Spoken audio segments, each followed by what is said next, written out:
Hello বন্ধুরা, আপনারা সবাই কেমন আছেন? আশা করি অনেক ভালো আছেন। এক্সট্রা ফ্যাক্টের আরও একটি নতুন এপিসোডে আপনাকে স্বাগতম। বন্ধুরা, আমরা সকলেই পর্ন জগতের সাথে বেশ ভালোভাবেই পরিচিত। গুগলের একটি রিপোর্ট অনুযায়ী পুরো পৃথিবীতে ইন্টারনেট ইউজ করা 85 থেকে 90% মানুষ এই পর্ন সাইটগুলোকে সার্চ করে এবং দেখে, আর এর ভিতরে বেশিরভাগ অংশ জুড়ে রয়েছে নারীরা। আর আজকের ভিডিওতে আমি আপনাদের নীল জগতের রানী খ্যাত লিয়া গট্টি সম্পর্কে বলবো, এবং এই আবেদনময়ী নারী সম্পর্কে জানলে আপনি রীতিমতো অবাক হয়ে যাবেন। তো চলুন বন্ধুরা, লিয়া গট্টি সম্পর্কে A to Z জেনে আসা যাক। বন্ধুরা, এখন আপনারা স্ক্রিনে যে মেয়েটিকে দেখতে পাচ্ছেন, এই আবেদন মেয়েটির নাম লিয়া গট্টি, এবং তিনি মিশিগানে জন্মগ্রহণ করেছিলেন। এবং মিশিগান আমেরিকার এমন একটি শহর যেখানে সকল পাপকর্ম করা হয়, অর্থাৎ জুয়া, নেশা, নারী ইত্যাদি সবকিছুই রয়েছে সেখানে। আর লিয়া গট্টি জন্মগ্রহণ করেছিলেন এমন একটি শহরেই। এরপরে সেখানে ছোটবেলাটা পার করেন। এরপর চলে আসেন আমেরিকা লাস ভেগাস শহরে, এবং সেখানে এসেই তিনি পা দিয়ে ফেলেন পর্ন জগতে। বন্ধুরা, আমেরিকার একটি প্রসিদ্ধ শহর লাস ভেগাস, এবং এখানে সকল অপকর্মগুলো করা হয়। আর পর্ন জগতের সাইটগুলো এই শহরকে কেন্দ্র করেই গড়ে উঠেছে এবং বিগত কয়েক যুগ ধরে আমাদের বিনোদন দিয়ে আসছে।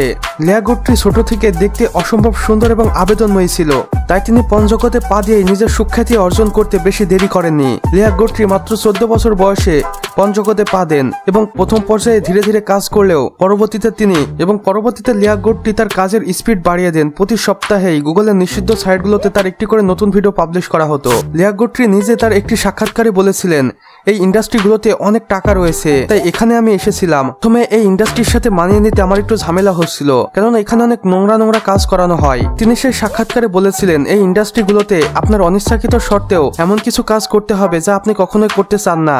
সেই সাক্ষাৎকারে এটাও বলেন, পর্ন ইন্ডাস্ট্রিতে শুধু টাকা দেখলেই হবে না, এখানে অনেক পরিশ্রমও রয়েছে। লিয়া গট্টি এখন পর্যন্ত 220টি পর্ন মুভিতে কাজ করেছেন এবং অর্জন করে নিয়েছেন নিজের সর্বস্বটা। যদিও বর্তমানে লিয়া গট্টি পর্ন জগতের সাথে আর নেই, তিনি অবসর নিয়েছেন এবং তার ফ্যামিলি নিয়ে সুখে আছেন। কিন্তু একটি অভিজ্ঞতা শেয়ার করতে গিয়ে লিয়া গট্টি বলেছিলেন, এই জগৎ সম্পর্কে যারা জানে না তারা এটাকে খুবই আনন্দময় এবং বিনোদনের জায়গা বলেই মনে করবে, এবং বাস্তবিকভাবে এটা কোনো নরকের থেকে কম নয়। কেননা এখানে আপনি আসতে পারবেন খুব সহজেই, কিন্তু পর্ন জগৎ থেকে খুব সহজে বের হতে পারবেন না। আপনাকে দিয়ে এমন কিছু চুক্তিপত্রে সই করে নেওয়া হবে, আপনি এক প্রকার বাধ্য হয়েই এই ইন্ডাস্ট্রিগুলোতে থেকে যাবেন। আমার সাথেও এমনটাই হয়েছিল। আমাকে প্রথমে বলা হয়েছিল মাত্র 3 থেকে 4টি মুভিতে কাজ করতে হবে, এরপরে তুমি চাইলে এই ইন্ডাস্ট্রি থেকে চলে যেতে পারো। আর এটা ভেবেই আমি কাজ শুরু করেছিলাম, কিন্তু যখনই 3 থেকে 4টি মুভি হয়ে গেল তখন আমাকে আর তারা বের হতে দিল না, কারণ ততক্ষণে আমি বেশ জনপ্রিয়তা পাচ্ছিলাম এবং ডাইরেক্টররা বেশ লাভও করছিল আমার ভিডিও পাবলিশ করে। তাই ডিরেক্টররা গোপনে আমাকে দিয়ে আরো একটি চুক্তিপত্র সই করে নিয়েছিল, যেখানে 2 বছরের সিনেমা ছিল। তাই আমি 2 বছর কোনোভাবেই এই ইন্ডাস্ট্রি থেকে বের হতে পারবো না। এবং লিয়া গট্টি বলেন, এই বিষয়টি আমার একদমই ভালো লাগেনি, কিন্তু আমার কিছু করার ছিল না। আমেরিকায় যেহেতু এই পর্ন সাইটগুলো বা পর্ন ব্যবসা বৈধ এবং সরকারি অনুমোদিত, তাই এখানে আপনি চাইলেও কিছু করতে পারবেন না। আমাকে দিয়ে এখন পর্যন্ত 220টিরও বেশি কাজ করিয়ে নেওয়া হয়েছে।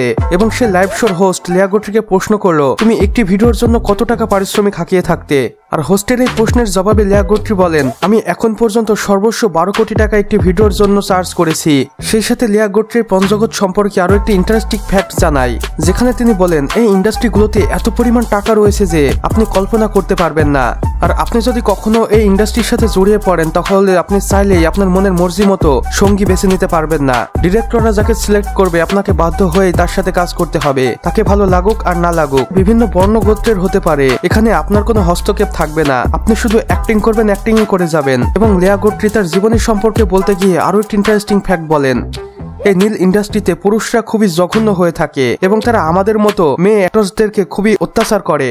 মেয়ে পর্নস্টাররা যদি কখনো এক্সপ্রেশন দিতে ভুল করে বা নিজের আবেদনময় লুক দেখাতে ভুল করে, তাহলে সেই পর্ন মুভিতে শুট করা ছেলে বা পুরুষ অ্যাক্টরটি আমাদের গায়ে হাত তোলে। এবং তিনি এটাও বলেন, তারা খুবই নৃশংস এবং নির্দয় হয়ে থাকে। তাই বন্ধুরা, আমরা যারা ভিডিও স্ক্রিনে দেখি তা অবশ্যই সত্য নয়, এটা সম্পূর্ণটাই ফেক এবং অ্যাক্টিং করার মাধ্যমে আমাদের দেখানো হয়। এবং এর পেছনের বিভৎস কাহিনী অনেক পর্নস্টাররাই লাইভ শোতে এসে প্রকাশ করেছেন। আমরা ধীরে ধীরে আপনাদের সবকিছুই জানাবো। তবে বন্ধুরা, আমাদের আজকের ভিডিও এই পর্যন্তই। ভিডিওটি ভালো লাগলে অবশ্যই একটি লাইক করে দিবেন এবং কমেন্ট বক্সে লিখে জানাবেন পরবর্তীতে আপনারা কোন পর্নস্টারের জীবনী সম্পর্কে জানতে চান। আর আপনি যদি একান্তই আমাদের চ্যানেলে নতুন হয়ে থাকেন, তাহলে অবশ্যই ভিডিও নিচে থাকা লাল সাবস্ক্রাইব বাটনটি প্রেস করে পাশের বেল আইকনটিতে ক্লিক করে দিন। সম্পূর্ণ ভিডিও দেখার জন্য আপনাকে অসংখ্য ধন্যবাদ।